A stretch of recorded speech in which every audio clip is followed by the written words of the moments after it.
আবারও উত্তাল শাহবাগ, আবারও ছাত্র জনতার কণ্ঠে প্রতিবাদী স্লোগান।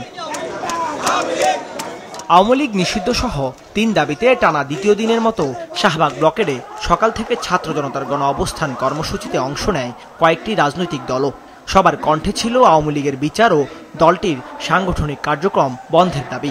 আনুষ্ঠানিক ঘোষণা না আসা পর্যন্ত রাজপথ ছাড়বেন না বলে জানান তারা। আমাদের দাবি যতক্ষণ না পর্যন্ত আদায় হবে আমরা এই শাহবাগ ব্লকেট করে থাকবো ইনশাআল্লাহ। আমাদের দাবি মেনে নেন, আমরা পড়ার টেবিলে, আমরা যারা কর্মজীবী মানুষ তারা আমাদের কাজে ফিরে চলে যাব। আওয়ামী লীগ নিষিদ্ধ, জুলাই প্রোক্লেমেশন এবং খুনিদের বিচার, এই 3টি বাস্তবায়ন করে এখান থেকে জনতা চলে যাবে।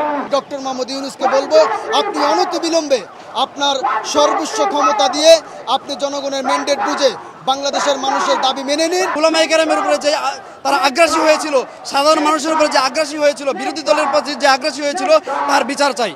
পূর্ব ঘোষণা অনুযায়ী বেলা ৩টার দিকে শাহবাগ চত্বরে শুরু হয় ফ্যাসিবাদ বিরোধী জাতীয় ঐক্যে গণজমায়েত। জনসমুদ্রে পরিণত হয় পুরো শাহবাগ এলাকা। 10 মাসেও জুলাই ঘোষণাপত্র প্রকাশ না হওয়ায় হতাশা জানান তারা। সরকার ও প্রশাসনের সহযোগিতায় হত্যা মামলার আসামিরা দেশ ছাড়ছে জানিয়ে ক্ষোভ প্রকাশ করেন তারা। আওয়ামী লীগকে দলগতভাবে বিচারের আওতায় নিয়ে আসতে হবে। জুলাই ঘোষণাপত্র অবিলম্বে প্রণয়ন করে ঘোষণা করতে হবে। আওয়ামী লীগকে নিষিদ্ধ না করা পর্যন্ত সংগ্রামী ভাইয়েরা, সংগ্রামী বোনেরা, আপনারা এই রাজপথ ছাড়বেন না। 2013 সালে যে শাহবাগ হয়েছে, এই শাহবাগে ফ্যাসিবাদের পদধ্বনি শোনা গিয়েছে। আমরা এই শাহবাগ থেকে ফ্যাসিবাদের পতন ধরে আমরা কঠিন শ্বাস একটা মারব। এদিকে স্বরাষ্ট্র উপদেষ্টা জানান, সাবেক রাষ্ট্রপতি আব্দুল হামিদের দেশত্যাগের সহায়তাকারীদের শাস্তির আওতায় আনা হবে।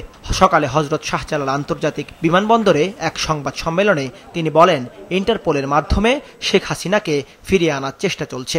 এসপি অফিস থেকে যদি স্বরাষ্ট্র মন্ত্রণালয়ে কোনো কাগজ পাঠাইছে আমার জানা নাই, এই জন্য কিন্তু একটা ইনকোয়ারি কমিটি করা হয়েছে।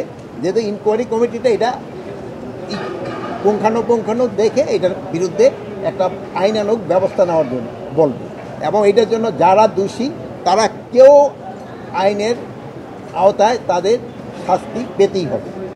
এদিকে একই দাবিতে সকাল থেকে চাঁদপুর কুমিল্লা আঞ্চলিক সড়কের বাসস্ট্যান্ড এলাকায় অবস্থান কর্মসূচি পালন করে ছাত্র জনতা। বিকেলে সিলেটের কেন্দ্রীয় শহীদ মিনারে অবস্থান কর্মসূচি পালিত হয়। এছাড়া ঠাকুরগাঁও, কিশোরগঞ্জ সহ দেশের বিভিন্ন অঞ্চলে বিক্ষোভ করেন ছাত্র জনতা। দাউদ হাসান, মাছরাঙা সংবাদ, ঢাকা।